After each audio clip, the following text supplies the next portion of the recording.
Today we're talking about how to make a called Origami Bowl. Basically, it's gonna be a flat piece of paper like this. You're gonna cut it a certain way.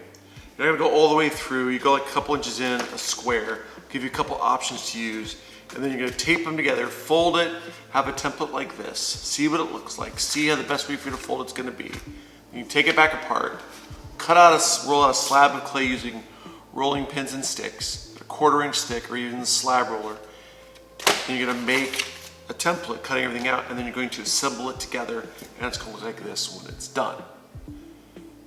And you're gonna add texture on the inside of it and finish up. This video will go through that whole process of how to do that. Here's some past examples. I'm also including probably a couple of other pictures right here of some origami bowls as well that are made. And you're gonna make a couple of these, is what you're gonna do. So, without further ado, let's get making some origami bowls. Slabs. Let's get started.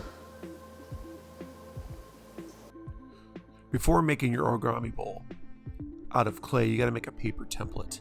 So here's an example of what it looks like, a paper template that's kind of finished. I will give you some standard size pieces of paper you can use because you want to keep them pretty much square or rectangle, either 7x7, 6x6 the size I go by, or I have this rectangle piece which is 6x9, just something for a different shape if you want to. This gives you an idea for making your paper templates. You can make them bigger, smaller, it's up to you. And we're gonna cut these little lines into them. What you're gonna do is you're gonna go around the whole entire piece, measure out 1 inch, and make little lines, little dots, so you kind of know where to measure 1 inch.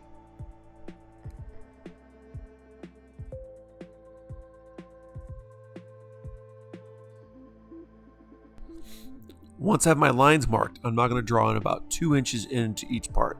I don't want to go any further than that. If you go too far, you won't have much of a bowl shape. You'll kind of warp your shape a little bit. So I go around, draw a line, so a 2 inch mark, work my way around the whole entire piece. So I have all my marks where they need to be.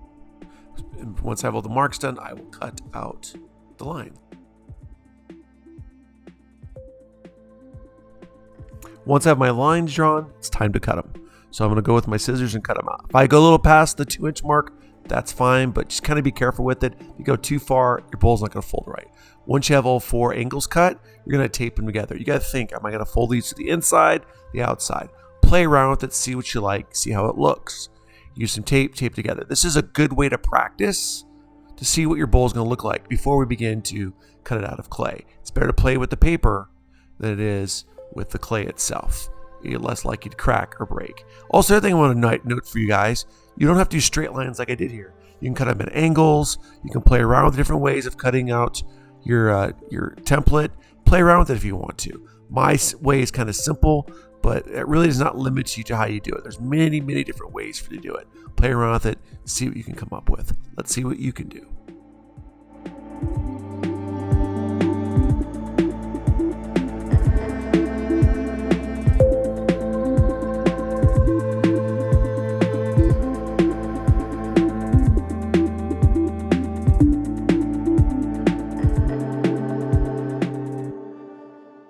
Once you have that template worked out, it's time to get the clay ready. So again, you're going to use a 1/4 inch sticks and a rolling pin. You can use a slab roller too.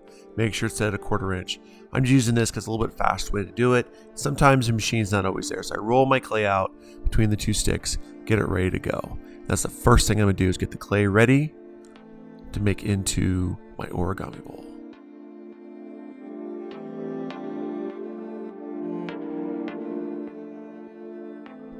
Once I roll the clay a couple times by flipping it over, making sure it's ready to go, I'm going to take a rubber rib, smooth both sides, make sure it's ready to apply the next part, which is the texture.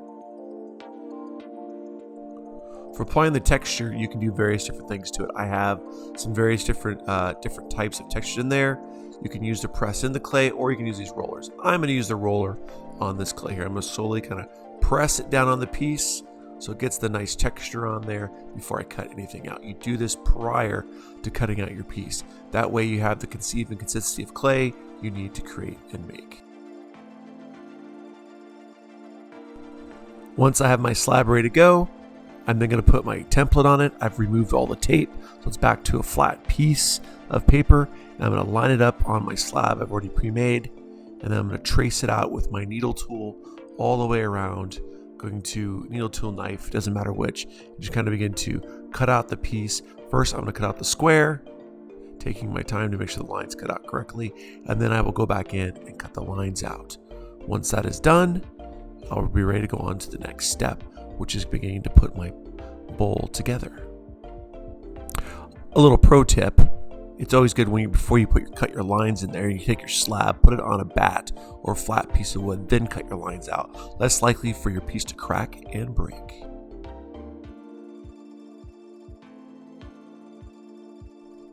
Once I have all my lines cut out, I'm going to go back in and score first on the piece. So I'm going to score where it's going to overlap. I've already figured out how I want the piece to go, so I'm going to score those lines first.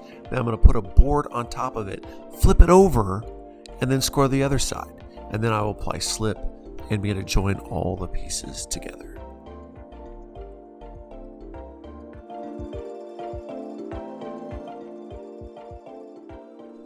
It is very crucial to use the board, as I spoke earlier. This way, you're less likely to have your bowl crack on you. By flipping it over, I get to where I need to score the other pieces, and then once I have this all done, I will begin to apply the slip, and then begin to join the pieces together. Really take your time, make sure everything's blended well, smooth together well, everything. If you don't do that, more likely your bowl is going to crack, break, or fall apart, which won't have happened to you. So take your time. Make the coolest bowl you can make. I cannot wait to see what you're going to do.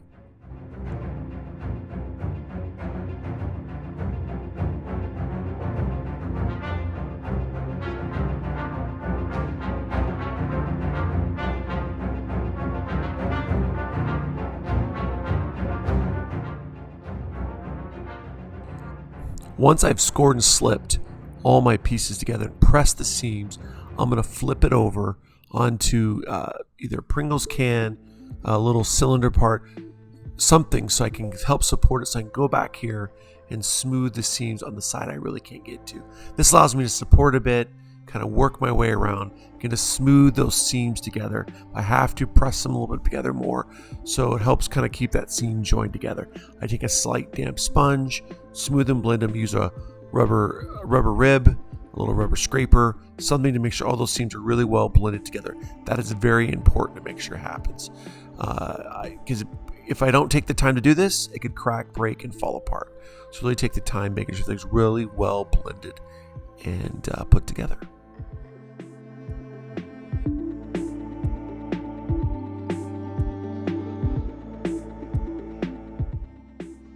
Here I'm using that rubber scraper to accentuate the lines, get the piece a little more visual, interesting look to it, kind of playing off that design a little bit more. You can do many different things to your piece that you want to.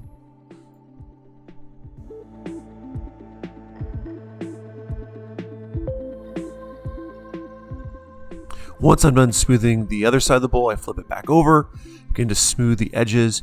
I don't want anything really sharp on this, so I'll take a sponge, kind of smooth out little parts. I can bend them, shape them however I want to make the bowl look more visually interesting. Make sure everything's smooth, ready to go.